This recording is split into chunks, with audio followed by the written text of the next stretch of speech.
Voici la troisième génération du Honda SH300, un scooter grande roue malheureusement peu représenté en France, contrairement à l'Italie où il domine le marché.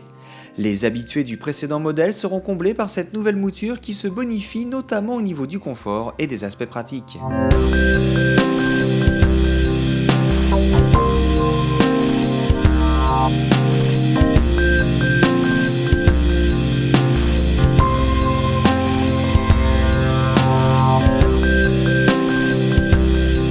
L'identité du modèle a été soigneusement préservée, on assiste simplement à une modernisation avec un tablier avant rebondi qui reçoit une touche de chrome sur le museau et de nouvelles optiques.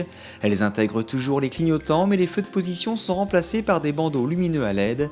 Le phare hérite également de cette technologie de plus en plus fréquente chez Honda. À l'arrière, la ligne en virgule typique du modèle est elle aussi rehaussée de chrome. La poupe bien épurée arbore désormais un feu en V inspiré du Forza 300. Difficile de reprocher quoi que ce soit à la finition de cette machine, assemblage et qualité des surfaces sont juste impeccables. Très bien présentée, l'instrumentation regroupe jauge d'essence et de température d'eau autour du gros compteur central. Dans l'afficheur LCD, horloge et trip partielle s'accompagnent d'indicateurs de consommation moyenne et instantanée. La vraie nouveauté en matière d'équipement est cette Smart Key, clé électronique de type automobile. Elle reste en poche et permet d'actionner un bouton rotatif qui remplace le contacteur à clé traditionnel. Grâce au cadre remanié, le coffre accueille un casque intégral, un très bon score pour le genre. On y trouve aussi une prise 12 volts et le bouchon de réservoir est toujours situé sous la selle. Comme toujours, le porte-paquet permet la pose d'un top case sans platine et le plancher plat est bien pratique pour transporter un sac à dos. Détail intéressant, la présence de ce petit vide-poche à gauche du tablier. En dynamique, le SH300 c'est une agilité digne d'un 125 qui demeure sur ce modèle 2015 malgré son empattement rallongé de 16 mm. Parfaitement posé sur ses roues de 16 pouces, il digère les zones pavées sans sourciller d'autant que l'amortissement nous semble nettement plus prévenant. La position de conduite reste par ailleurs très naturelle et la garde au genou suffit au grand gabarit.